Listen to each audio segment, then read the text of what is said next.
Hello and welcome to another video. So in this video I want to go over how to league start as a miner, how to pretty much make any miner work, and be able to one-shot bosses on league start, and also give some tips and tricks so you don't have to press pretty much 9 buttons every time to get all their debuffs going. So I'm going to go over the debuffs, I'm going to go over the main gear, I'm going to go over the main passive tree, and this is going to work for pretty much every mine skill, at least the main ones. A couple of things I'll quickly say. I'm not covering toxic rain mines since that's a different playstyle than main mines. Well, not a playstyle, but different build path. I'm also not covering Akane's Mine over Matter miner since I've never played it. I always think it needs more investment than just a regular life-based miner, especially to scale the damage. It's definitely more tanky and a lot better build overall. But for league starting, I just think this life-based miner is a lot better since it has a lot more damage on single target.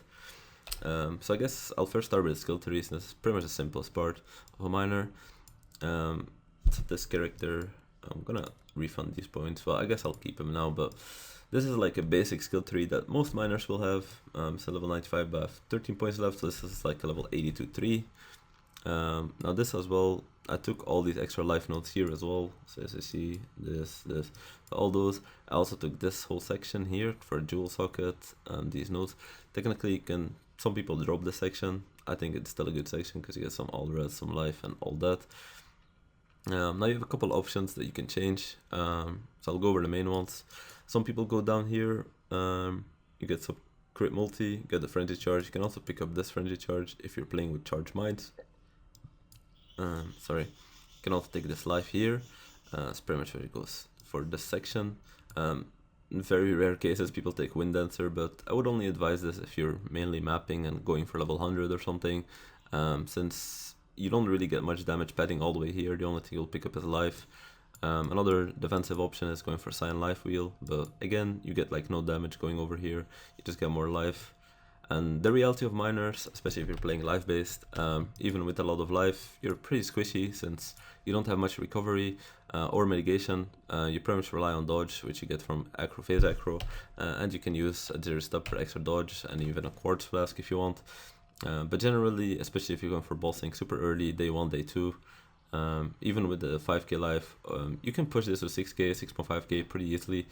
But you will still die here and there, so it's definitely not like this most tanky build, but you rely on just having high damage and killing bosses before they kill you pretty much.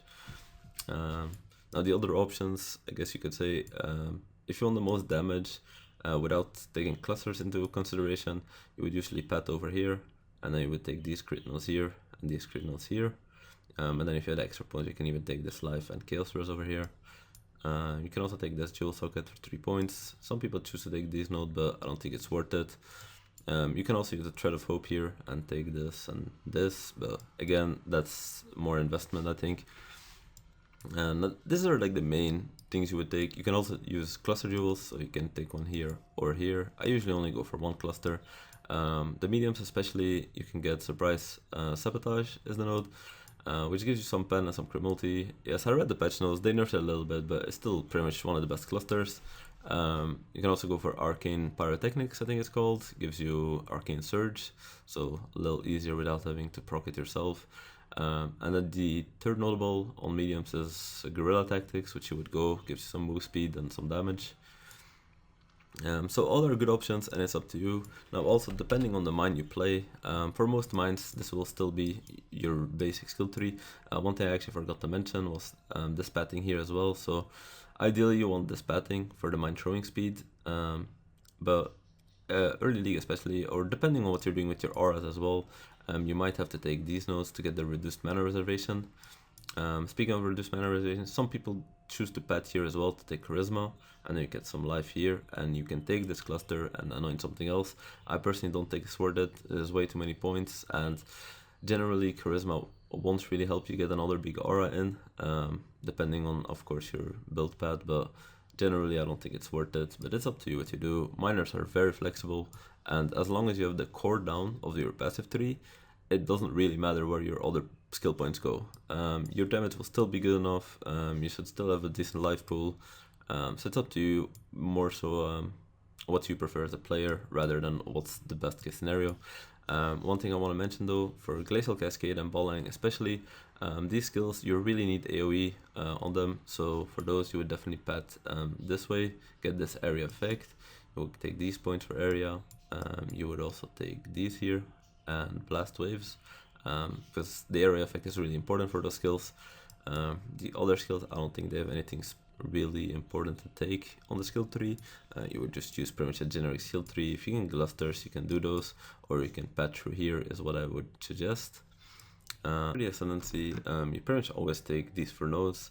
The only case you would drop this one and take this is if you're playing Pyroclast Mine, or if you're playing with high impact mine support instead of blastchain mine. But since I'm only covering the blastchain mine, the Tremorod variant, you're always using blastchain mine, so you would always use this, these passives, unless you're playing Pyroclast, which I would change to this one instead of this.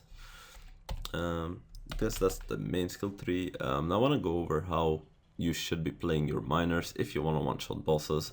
So blastchain mine, I don't think it says it on the staff, but what the support gem does is, obviously what everyone knows, is it makes your skill a mine-based skill, so Glacial Cascade.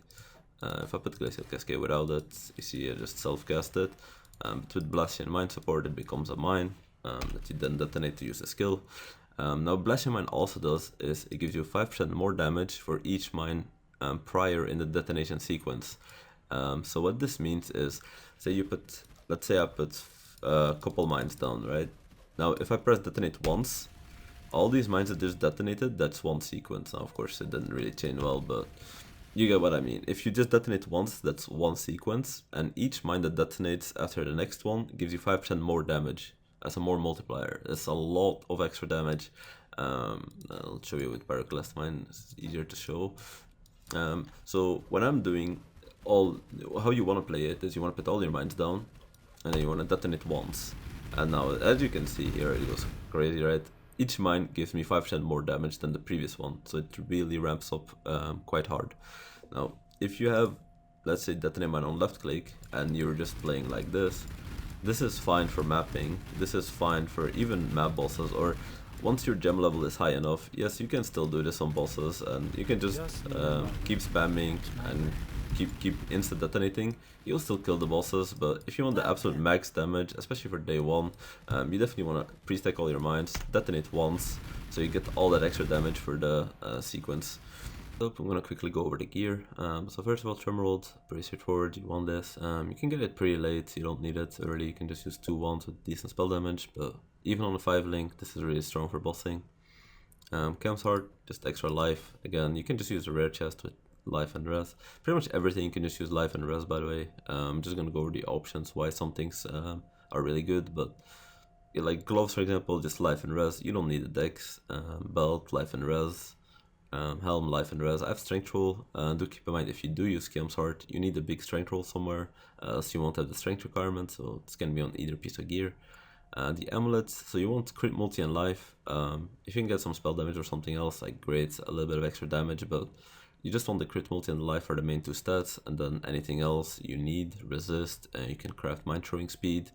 As for the anoint, I always go for efficient explosives. It's really strong and it's very cheap early on.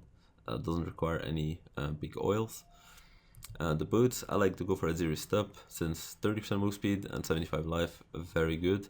And then if you don't need the resist, that's pretty much all you're gonna get from a rare boot anyway. And then you get the chance to dodge spell hits. But again, if 0 step are too expensive, or you need the resist, then definitely just go for rare boots with life, res, and move speed.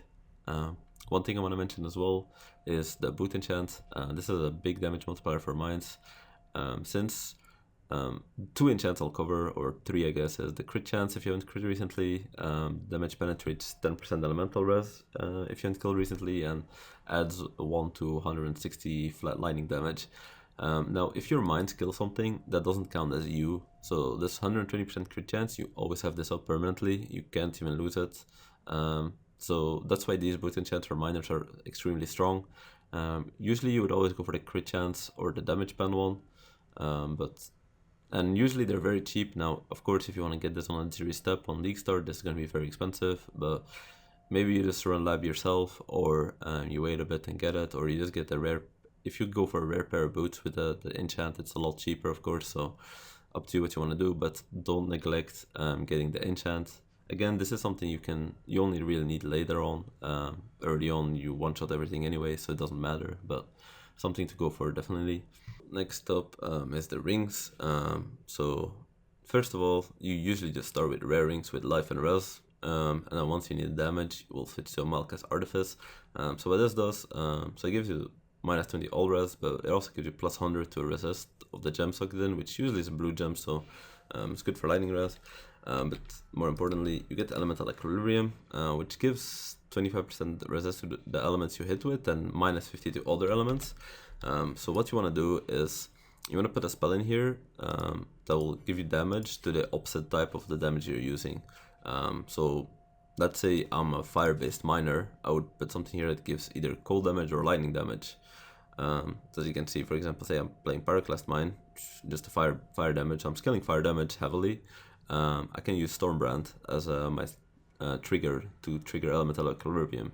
Now, very importantly, you don't want any added flat fire damage done to spells anywhere on your gear or your jewels. Easily to check is once I over Stormbrand, you can see it says 9 to 25 lightning damage. So you want to make sure this doesn't say fire damage, and vice versa depending on what skill you use, right? Say if you use Ball Lightning, you're lightning based, you want something that gives minus cold or fire damage. So it's minus 50% resist, which is massive. That's more than a level 21 curse. So that's a lot of negative resist. This gives you so much damage. So that's already one big thing. And Refragment, just a nice ring for the mana. Can be chill, can be frozen.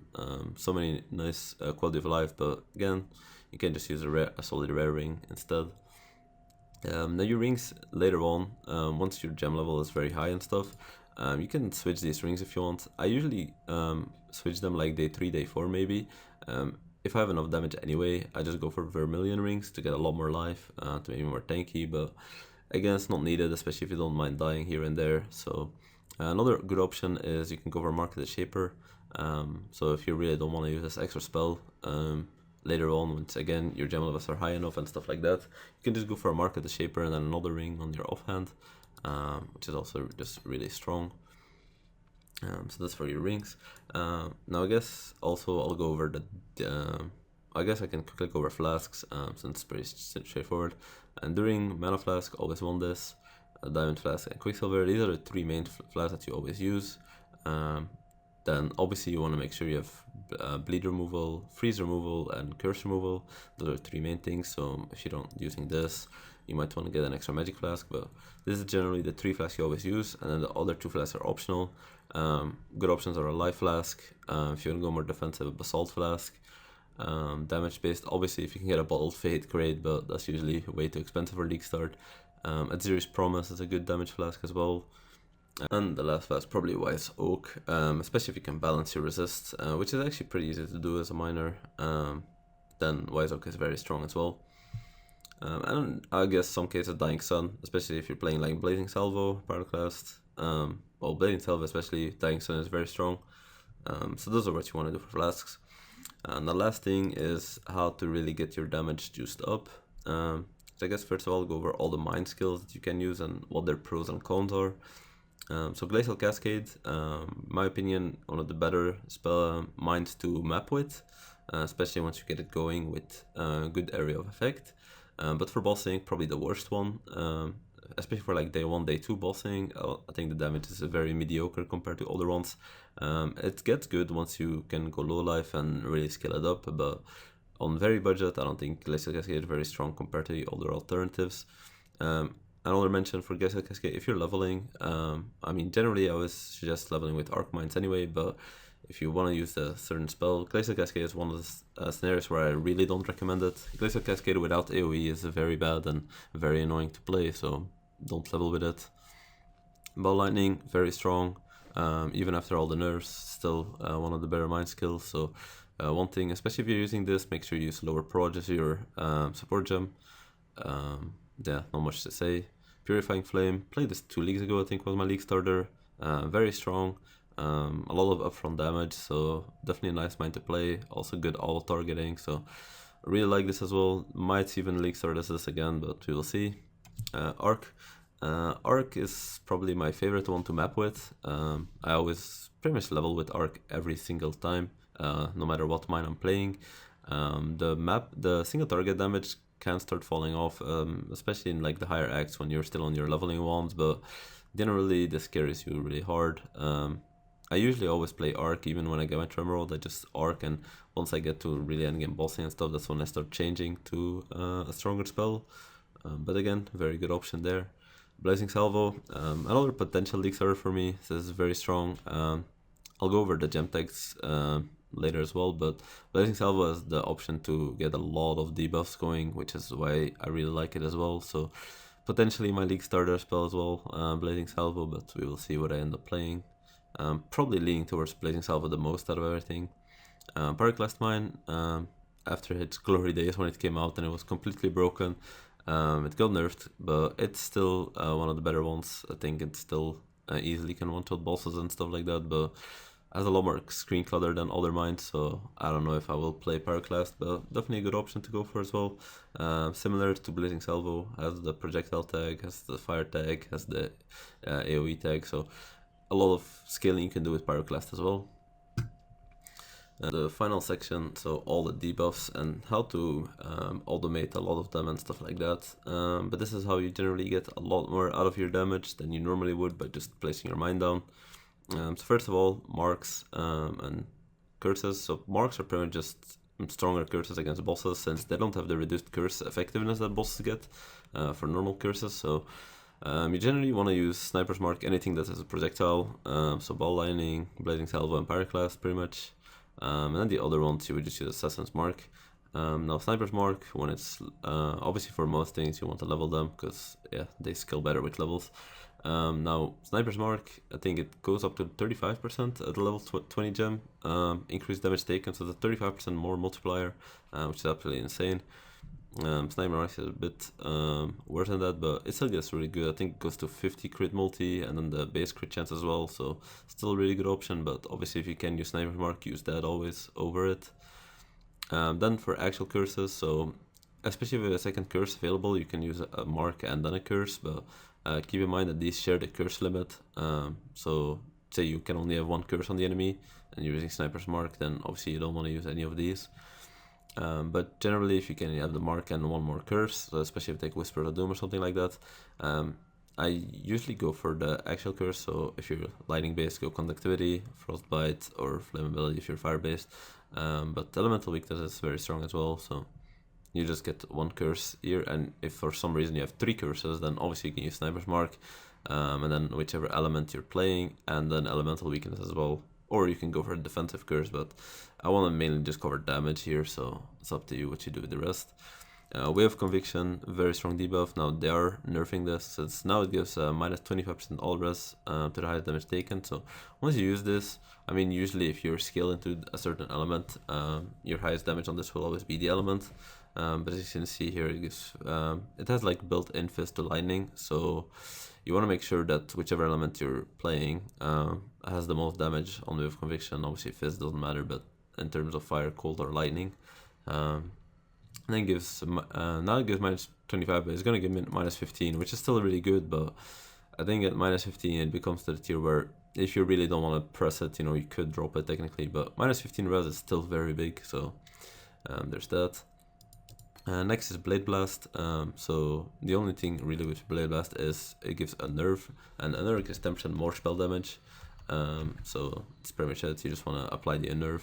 So for this, doesn't really matter the level of the spell, because you're not scaling the damage. Actually, I think the level might give you extra AoE, but I'm not quite sure on that. But either way, you just want the nerf for 10% more damage. Valorize's Fire, this is also getting nerfed, but I saw the damage number on patch and it's still insane. So before level 20, Valorize give you 28% more spell damage when you popped it, and now it's going to give you 18% more. So again, 18% more damage is still very insane, so Valorize's Fire, very strong. Bear Trap, so Bear Trap is something that a lot of people don't use, but enemies take 25% increased damage from trap or mine hits, so that's 25% more multiplier. But this might be a little more clunky to use, so since you can you can automate it, but usually you don't, you just want to self-cast it. But you can pretty easily just throw a bear trap on top of what all your other mines are, and it will just target the enemy. But this is something that usually you drop because you end up with way too many buttons, but again, it's a very good option as well. And the next thing is the brand.